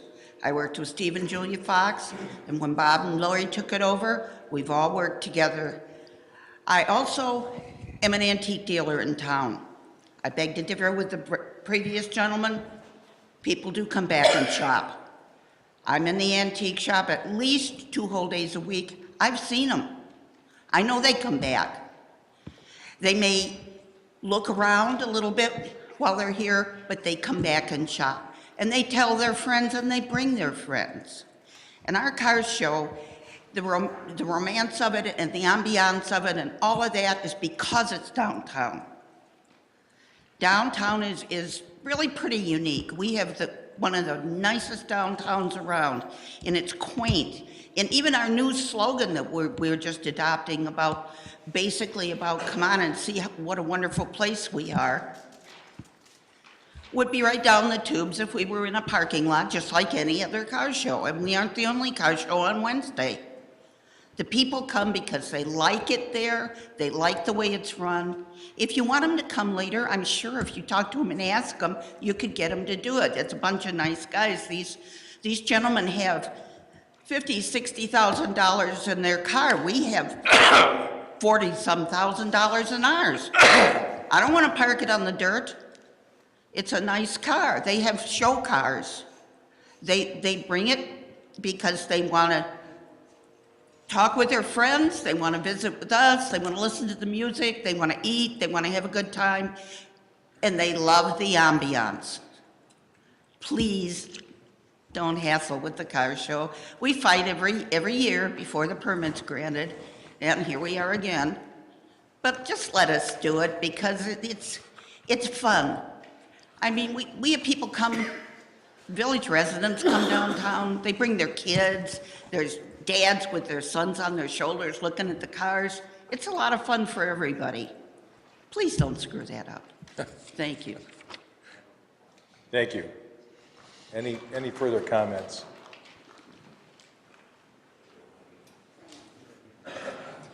Hello, Alicia Mogerman, 107 South Saginaw, Apartment B, and I also 108 South Saginaw, Cupcakes and Kisses. I think what makes the car show special is the fact that it's in the actual downtown, not one street over or behind another building. Downtown is classic, and so are the cars. That's what makes it so special. As far as it impacting other businesses, there's really no data to track the people that come there to see the cars, not just the people who have the cars, but people who come to see the cars. They might not have ever been to Pigeon in the Parlor or Jeremy's Place, Reading, or Vintage Industrial, whatever it is now. But they might see it and be like, oh, they're closed now? Well, I'll come back tomorrow when it's open. Or, so there's no way to track whether it's a negative impact. It might be a negative impact for that day, but if you close your business at 5 and the car show starts at 5, we're talking about 3 hours when people come at 2 o'clock, 3 hours out of a whole week.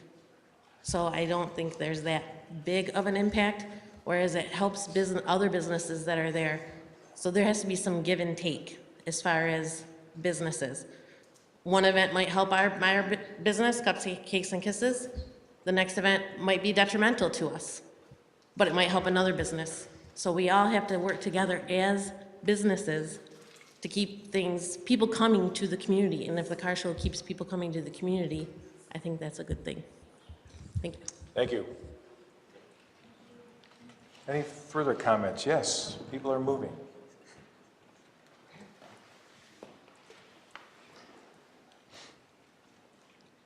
Hi, my name is Kendra Barnett. I'm 12 years old, and my mom owns Cupcakes and Kisses at 108 South Saginaw.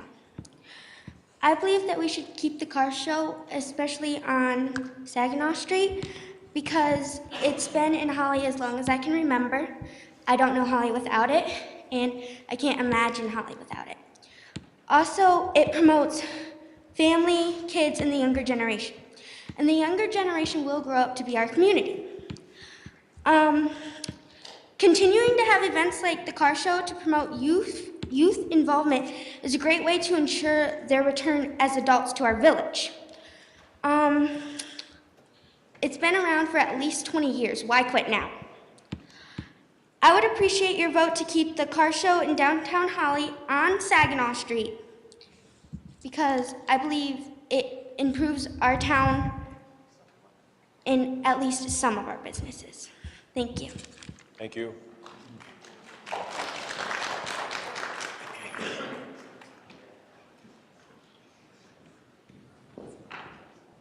Yes, ma'am.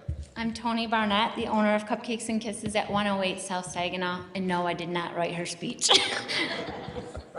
I come here representing Alicia Reynolds, Naomi Talley, Kelly Morgan, Beverly Kelly, Isabel Brown, Lynn Jarrell, who cooperatively work with us at Cupcakes and Kisses. We, as a business, have electronically tracked every transaction we have ever completed in our shop since opening in March of 2015. I don't know if there are any other merchants that do that or have done that.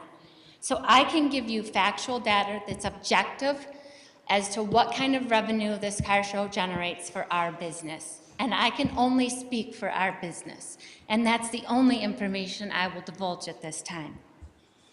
By pulling these numbers, Wednesday evening car shows run for 22 weeks. Those numbers generate over $20,000 in revenue for my business. By turning this car show down, you will dramatically and negatively affect not only my business, but also my employees and their families. I would urge you village council members to pass this permit to allow the car show to continue as is. I also would like to address you, council, that there are back parking lots that are open on Wednesdays from 2 to 5, every day of the week. None of those parking lots are ever full to capacity on a Wednesday afternoon from 2 to 5. That allows customers and patrons to utilize that parking lot and continue to shop at their favorite stores during the 2 to 5 hours when the classic cars may park in the front spots. That will not hinder customers from coming just because the spots are full. We do not want to ever talk about the fact that those spots on a daily basis can be filled by merchants and residents that currently work and live in our community. But we want to gripe about them parking for 3 hours on our streets to hinder a car show that's been going on for over 20 years, longer than almost every merchant that's been open in our community. Council members, I would appreciate you to pass this consent and allow the car show to continue to move forward as they have for many years. Thank you. Thank you.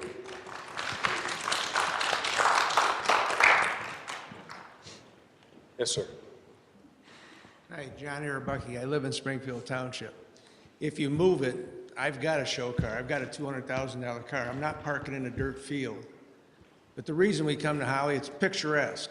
The pictures that we take of the cars in the old buildings or whatever are what make your show. My daughter and I, we eat there almost every Wednesday. We come back occasionally on non-cruise nights to eat or walk around town.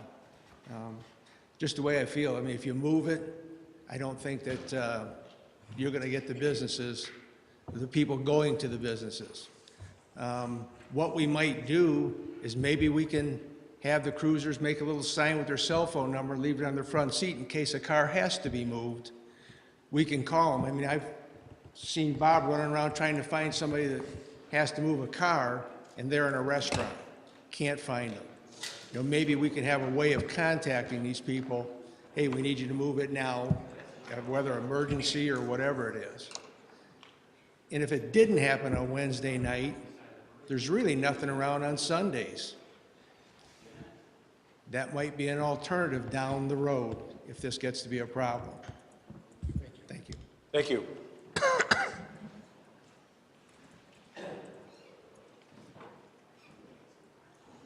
Hello, I'm Cindy from Rags Boutique at 119 South Saginaw. And I'm not opposed to the car show whatsoever. I think it's a great thing. It's just that I can honestly say every Wednesday, like 2, 3 o'clock, I could lock my doors and go home. And everybody talks about their expensive cars, and I get that. But I also have like $500,000 sitting in my store that I need to sell. Every day makes a difference. I think it's a great thing. I would say as long as they could come and take up the parking after we close. Period. But they don't do that. They come, they sit in the front of my store, scrunched up into my flowers. I've asked them to move. I've asked them to, you know, I try to go out the door and they're like right there smoking in my doorway. I mean, what if the customer did manage to find a place to park and wants to walk up and come in my store? And they have, you know, they have to dodge everybody and everything. And yes, there is other parking that these people could find, but I've had customers, I even had a couple customers write it down and say, please show this to your council. Because it is a problem. When they come to town, they don't know where this other parking might be. If they see that all the congestion and trying to even maneuver around, they don't know where to go, so they just leave. And I thought it would be a great idea if we could just move it. Don't want it to stop. I mean, then there are other businesses that do sell and make money when the car show is here. But there are businesses that might as well close early and go home because not one person comes in my door. Ma'am, what store you have? Rags Boutique. Yeah, and it's just, you know, to be considerate, like we're all saying about, you know, I don't think it should be discussed that whether it's on or off, it just should have changes. The time could be changed that you don't allow people to come and take over the town before our customers are done. We all close at like 5 o'clock. I did move it. I did try to move the hours. Yeah, that would solve the huge problem. If they just came after the businesses were closed. But they typically don't do that. We watch every Wednesday, they're coming in at 2 and 3 o'clock. So if that could help, changing the hours, I'd be all for it. Initially, I thought, oh, it's just got to move. Why can't it move? Why can't it move to another street and not close the downtown? And I hear other reasons why. I mean, I'm sure they don't want to park their cars on a dirt road. I get that. And you said you tried it on the other street behind, and that didn't work. I'm not sure why. But if it can't be moved, at least tell everybody they cannot come before the businesses are closed. Or tell them it may have to be moved. Thank you. Yeah, thank you. Your time's up. Thank you very much. Any further comments? Linda Shute, 115 Clarence. I think there's a simple solution of just putting a limit on how long you can park on Main Street to 2 hours. And then those people who come early will have to move their car and you can get some added revenue from parking violations. I don't think that's a hard problem. I don't think that's difficult. You know, I think it's wrong for somebody to park their car on Main Street and leave it there all day. I mean, we don't have a lot of parking over there. That's deja vu for some of us. We had a conversation about that earlier. Well, I haven't been to, but I still think there should be some limits because I've tried to get on there on non-car show days and you can't find a damn parking spot. Because then there's been people there who've been sitting there all day. So move them. That's my thing. Thank you very much. Yes, ma'am. My name is Jennifer Leonard. I live at 507 South Broad. I just had a quick suggestion. The bike lanes were put in a while back when we did the repainting of the roads, and I thought it might be a good idea if one parking spot was sacrificed on either side of Saginaw to make the parking spots a little bit bigger for doors opening and such, because during the car shows, when it's packed with cars, you're walking between the cars, it's very difficult to get through there. And if there was a little bit more space, the cars would be better protected from women carrying their bags or people with keys in their pockets or whatever.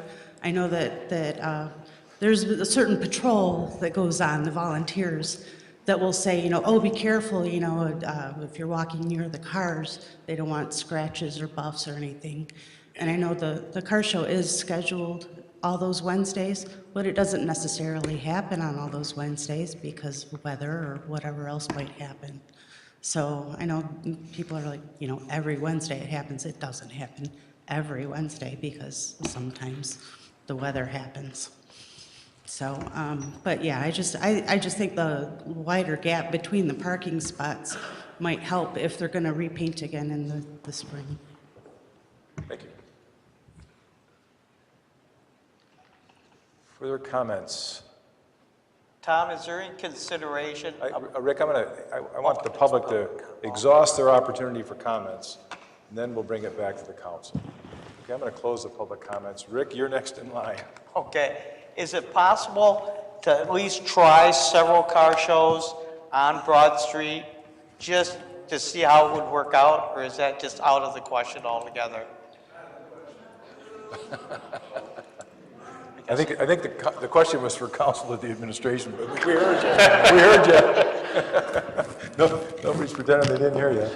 Bobby, what is the possibility of running the show from 6 to 9? What? From 6 to 9 instead of... What I'm scared about, me and Lori went to the car show last year at 8:30, going to Waterford with the Camaro. We hit an animal on Holly Road, wrecked the Camaro. Another friend of mine hit a deer. Between 8 and 9 o'clock, there's varmints out on them country roads, and they come from Milford, South Lyon, they come all over. It's just, I don't know. Don't they run that risk when they leave at 8 o'clock? They try to leave right after 50-50. They shoot out there. It gets dark to town. You know, you're there. I'm just saying, I cut our hours now from from 5 to shut down, it takes me really 2.5 hours to set up that car show. And I mean, that Halloween car show takes 3 weeks to get ready for it. Oh, I know, This is unbelievably cutting time thin, cutting it down at 5 o'clock. I don't know, it's gonna be tough that way. I mean, I'm just saying, Rick, we're near personal friends after this council meeting, Rick. And I'm telling you what, if you want to take over and you want to do it on Broad Street, I'll hand you the keys to the door. Now, that's not an answer, Bob. I made a suggestion, and that's all it was a suggestion. It wasn't anything personal against you. I'm for the car show. There's a fair number of businesses that are strongly for the car show, but to say nobody's against it, I mean, that's just not true. There's people that disrupts their business, and I think we have to be respectful of that. And Rick, we didn't talk to Doug that Doug has made his bread shop from the car show. We park all out there, restaurants all, it's hard. You can't pick on 5 people and give in to 5 people. It's hard, Rick.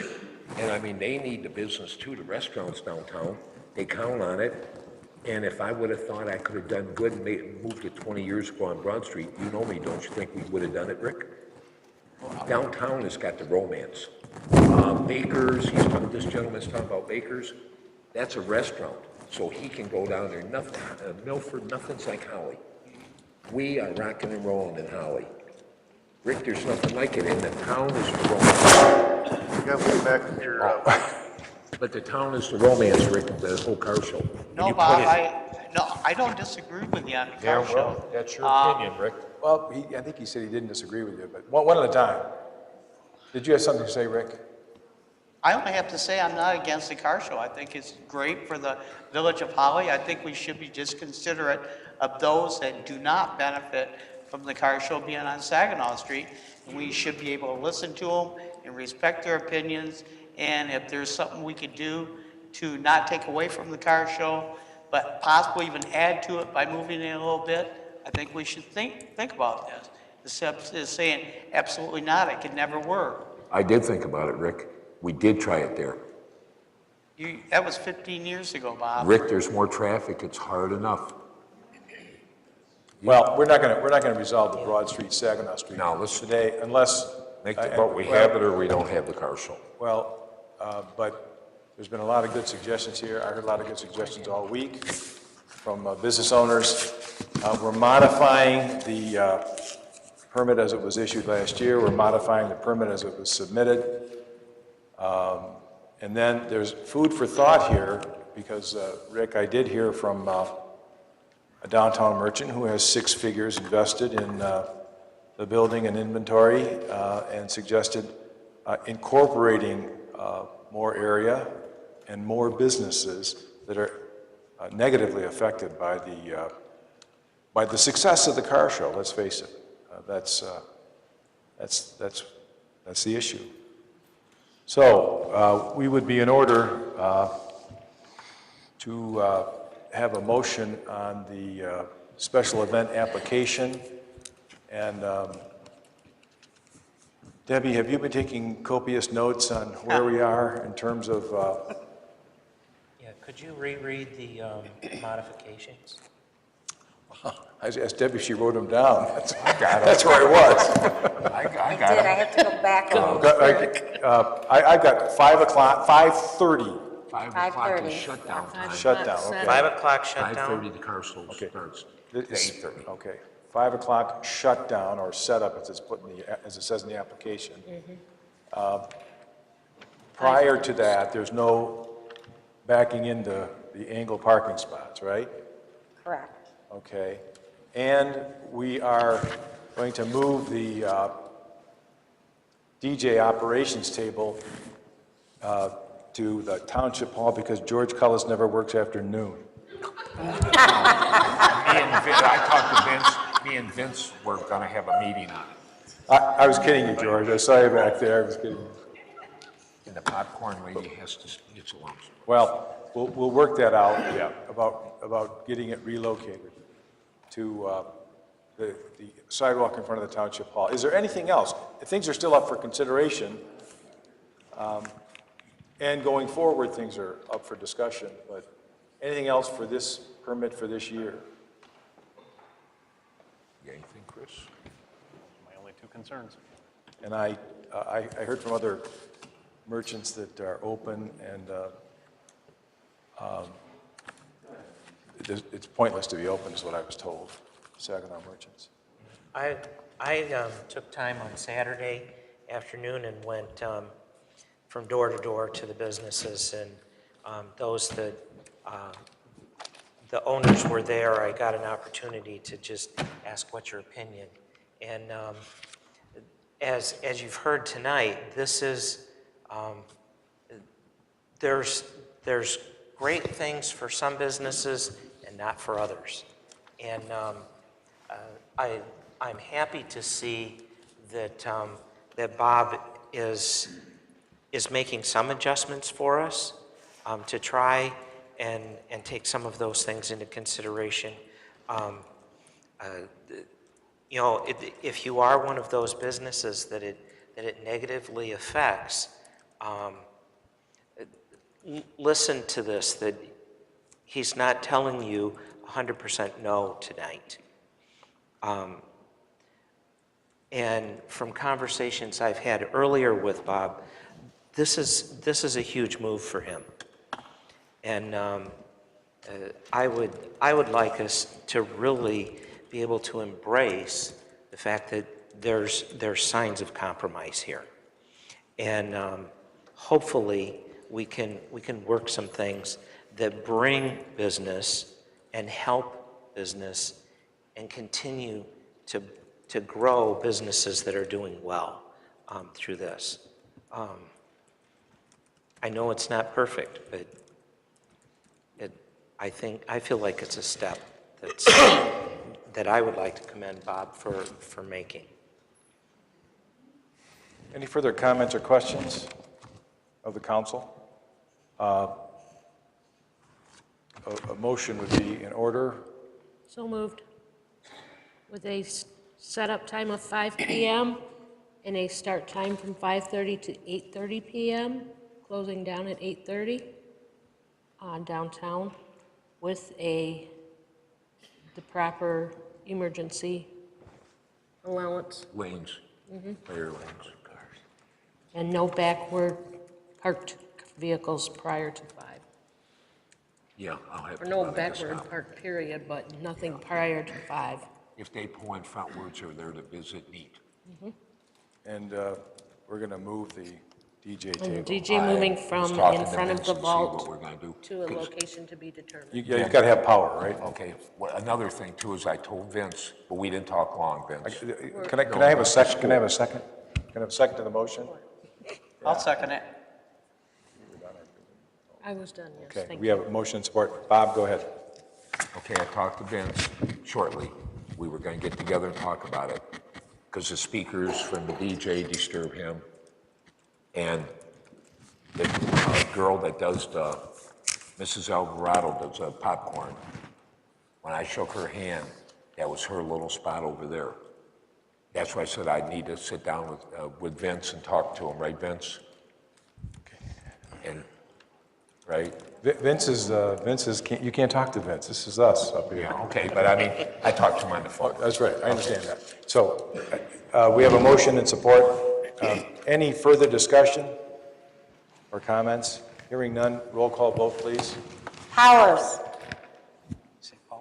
Yes. Yes. Shield. Yes. Musgrave. Yes. Rankin. Yes. Alsop. Yes. Kinnaman. Yes. McKinney. Yes. Motion carried. We talk about that long. Next on the agenda is reports, village manager. Yes. Thank you. So it's always difficult when I have a microphone to talk briefly, but I'll try and do that. So prior to the meeting, there were some comments made about the white tablecloths Jerry, in could I- addition. could Of course. I was very impressed with the presentations today. I didn't hear any name calling, and sometimes there's a reason for that, but congratulations to our guests who behaved like guests, and I appreciate that. I've been to some terrible meetings, not in Holly. Thank you very much. I'm sorry, Jerry. Okay, no problem. So just real briefly, so there were some comments about the white tablecloths and about these tables looking like wedding tables. So on behalf of Debbie and Debbie, they would like to thank you for nobody clinking your glasses or spoons while we were up here. Number two, I mean, part of the smoothness and the ease to the meeting tonight was the microphones that we're using. And so those were actually loaned to us by Dr. Laura Legant in the Holly Youth Theater, these cordless mics. So if you see her, give her a thank you. So certainly they were a great aid. And the last thing for council is we had a Carl Richter Community Center Advisory Board meeting today. At that advisory board meeting, as you know, we're reaching the end of the period in which Tony Brinker's contract or end of her contract is coming about.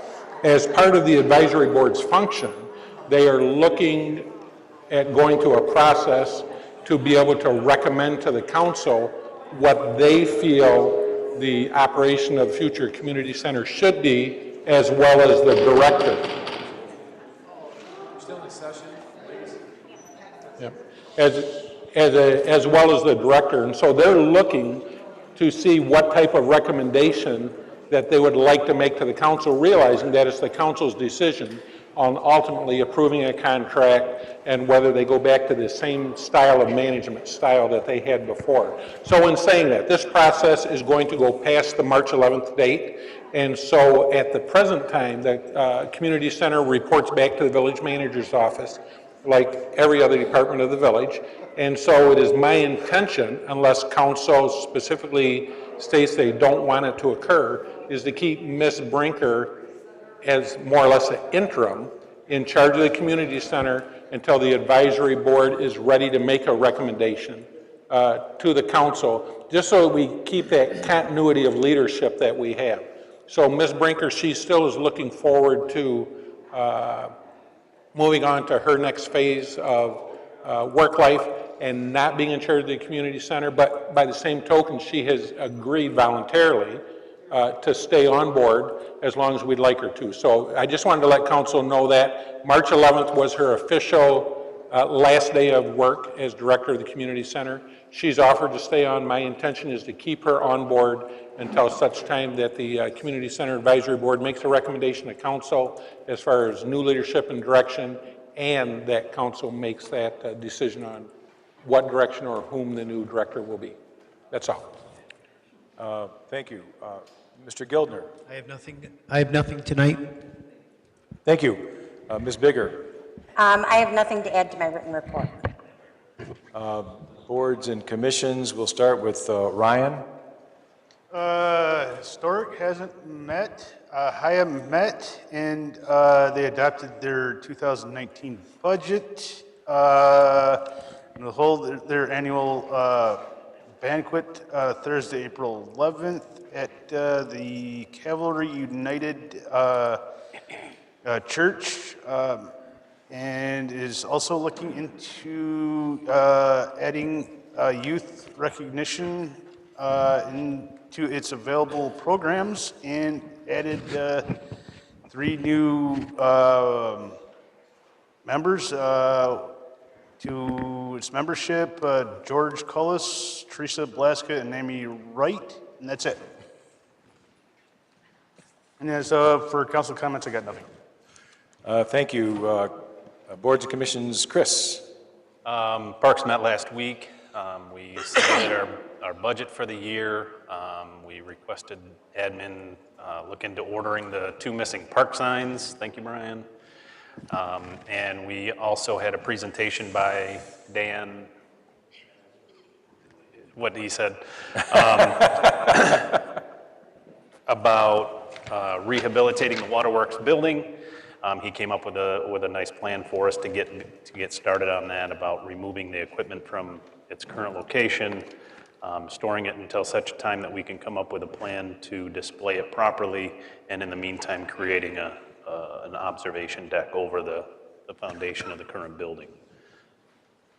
And that's about all we took care of, I think. Okay, so those plans reduced to writing?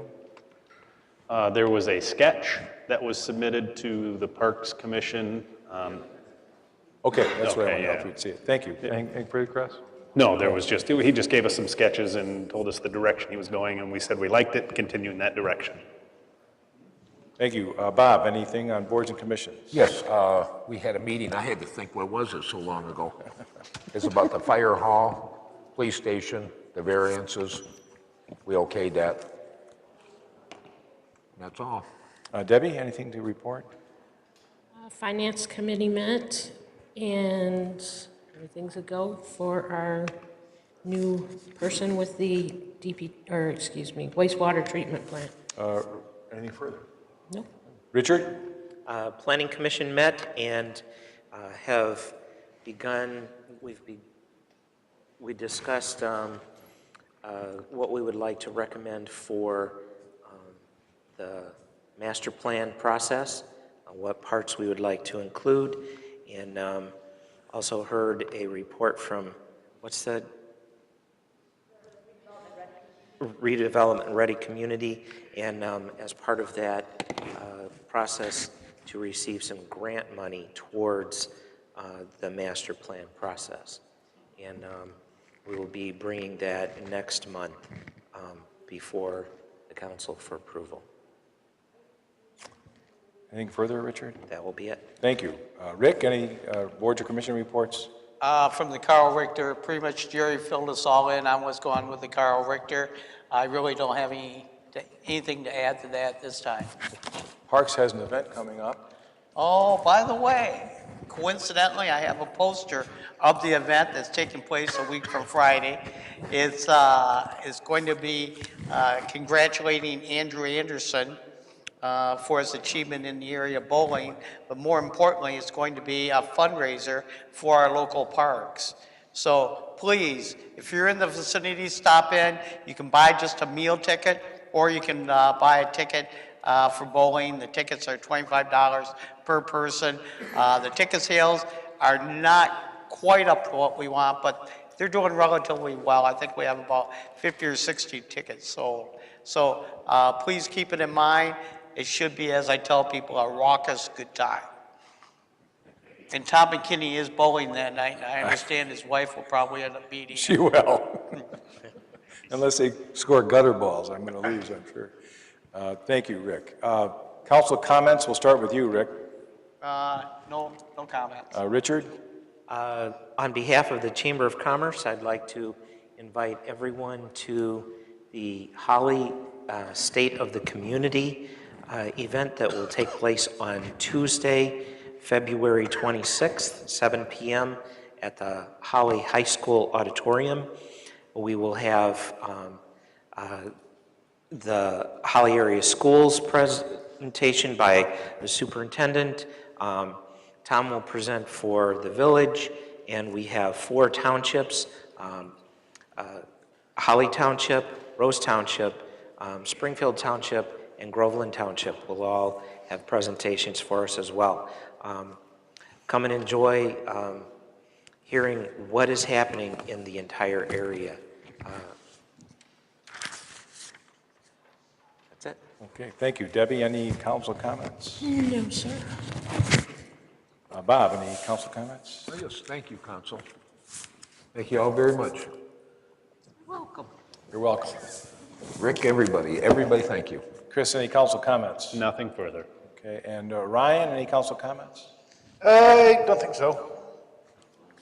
I want to thank the council, I want to thank the audience again for a good meeting, a long meeting, but a good meeting and a good discussion. A motion to adjourn would be in order? So moved, 9:13. Support. Third. State tonight at 7 o'clock. We're adjourned, 9:13.